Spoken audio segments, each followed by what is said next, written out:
All right, I get to do something that I've never done. So I did do a roll bar in one of my cars a long time ago that I actually bent and did everything for that. This, however, is a kit. It's from Advanced Autosports. It's a Spec Miata cage, so it's actually meant for wheel-to-wheel racing. It's not just a roll cage to put in your car. It does come in pieces, and so none of them are notched. And what I mean by that is all of them are just straight cut. And a notch is this, so that it has the most grab around the pipe that it's going to. So I had to do all of that. I had to look at the instructions and change them a little bit. Like, I didn't like where they put the harness bar. They had it really low, which is very unsafe for a harness bar. So I moved it to where it should be. They have this thing that they call a Hans bar. A Hans device is a head restraint that you use for racing, but they had this in this location. So I'm guessing that they wanted me to use this to have the driver have seat harnesses, you know, the shoulder straps. But I like 1.5 inch bar versus 1 inch. I'm kind of learning as I go. I've got this one welded completely except for into the car. I've got all but the dash bar tacked in. And then that's the foot for the front one. I have it cut into it. That way you have a little bit more ankle room while driving because of the pedals. The passenger side, I didn't do that too. I'm just going to leave it as the entire tube there.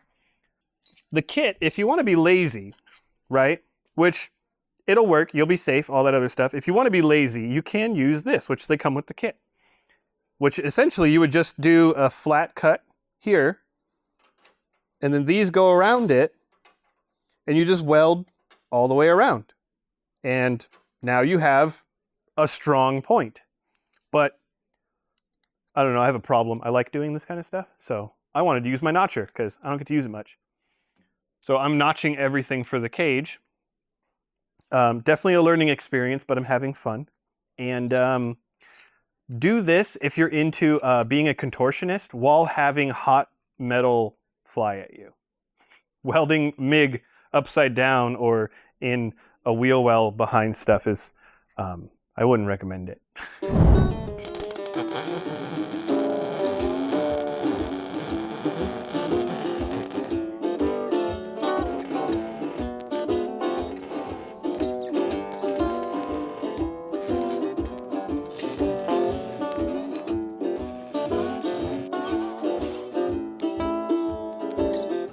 Well, I got the main 4-point welded together. I'm really happy with how the welds came out. Back here, I got the rear plates in. So these plates weren't in. I had to grind and all that stuff. They were kind of just floating in the trunk. And this is where the rearward bars are going to go. So now I have to figure out the angle and then drill a hole through this back sill. That way the bar will go through and to the plate.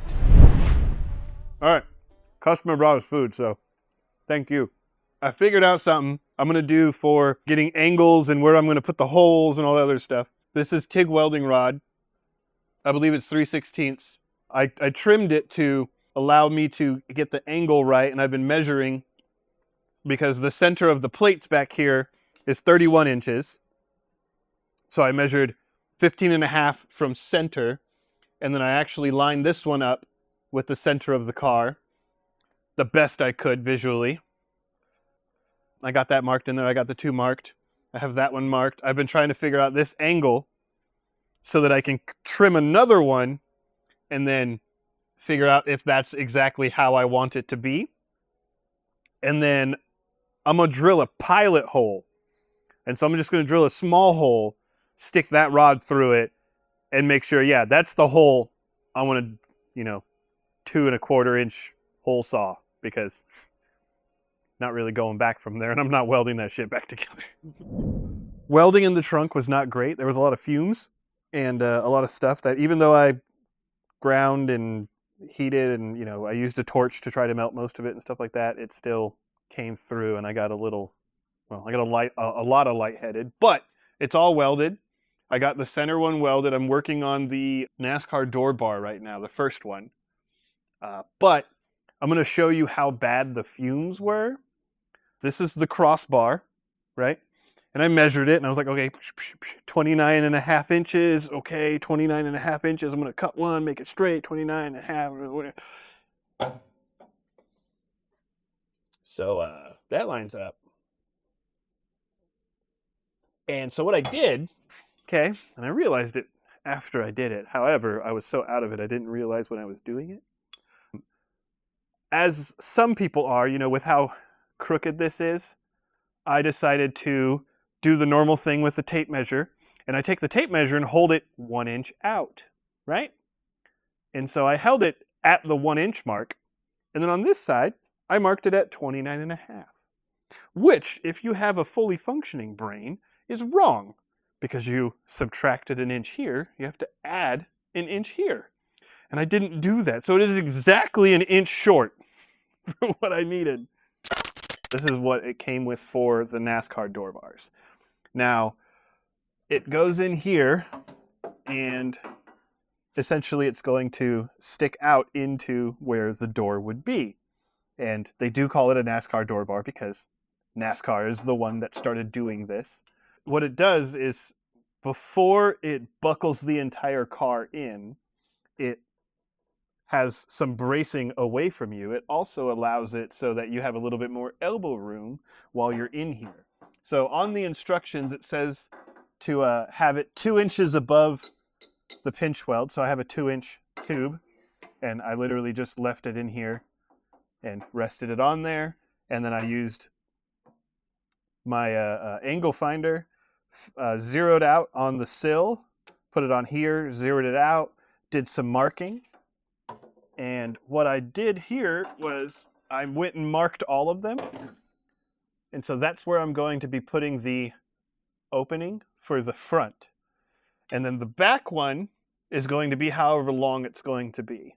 So the bottom one will be flat at 2 inches across, right? We're going to get that bar in, get it 100% welded, all that. This one, I'm going to have at an angle. And so the angle is going to be so that it's easier to get in and out of the car, but you still have the protection of the bar, because, you know, if it was up here, it's not super fun getting your foot over that and getting in. If it's down here, it's a little easier getting your foot underneath the steering wheel and all that stuff.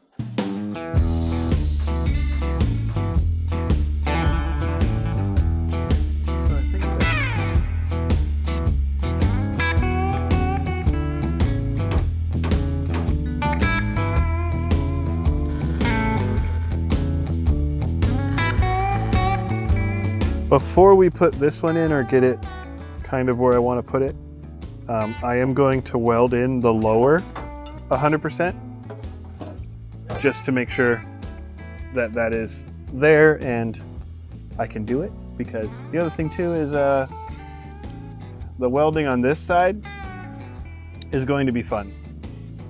I actually got this angle finder. It's magnetic, so it can click onto stuff, right?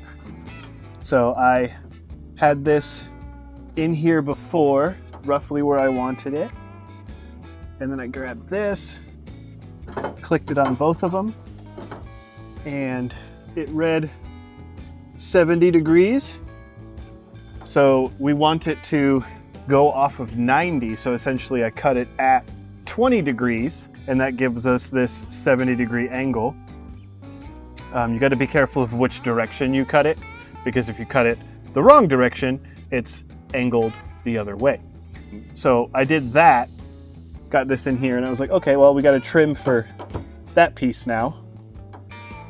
And I had to get this one in here, and this one actually measured at 125 degrees. So essentially we want to get back to 90, so that's 35 degrees.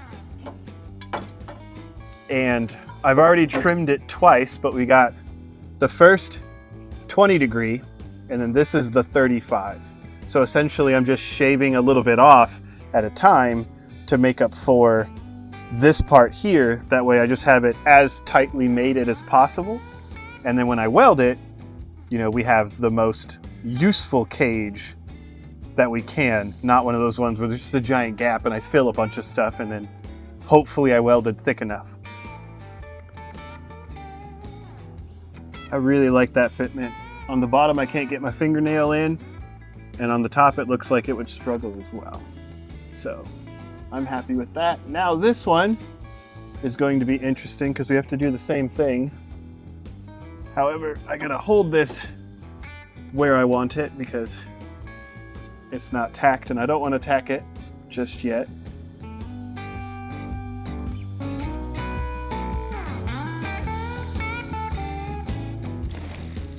Well, I think it's time to make the uprights. So I'm going to do those. I got to make sure I know what angle this is versus this one so that I can cut the top one at that. The bottom ones will be easy. We'll just do those at 90 because I want them to be straight from the bottom one. It mates up really nice over here. Mates up really nice up here. This one's going to be just like that one. Really, really difficult to weld back there. I got the driver's side NASCAR door bar done. Started working on the other side. It actually was a lot easier, as you know, sometimes you're doing the second thing is. I do have it to where when you look across, it looks identical, which, you know, you can only go for that. It is all 100% welded in, so now we have to do the back, which I did go pick up a new piece, and I measured correctly this time. So it's not in there where it's supposed to be. It's a little crooked right now. However, if you notice, there isn't an inch gap on one side, so I need to tap this down or tap that side up, however I want to do it for where I'm going to weld it. And then once I got this one in spot, I'll weld it all the way around, and then I got to work on the diagonal that's going to go from this corner to the rear of the driver's head. After that, the cage is done. Now, the last thing that we will be doing in this is cutting open the doors, which will be fun.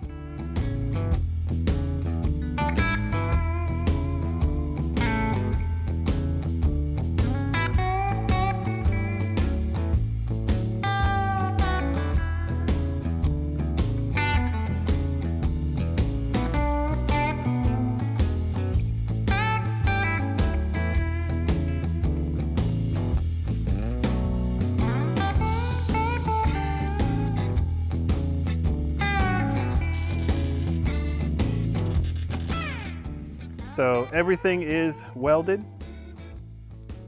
Now we just have to clearance the door, which I did pull everything out of it already, and I marked it and got my little marker here going around. So I'm gonna cut everything, and I'm gonna try and cut as little bit as possible to get the door to close, but we'll find out how much I actually have to cut, which could be all of it, I don't know.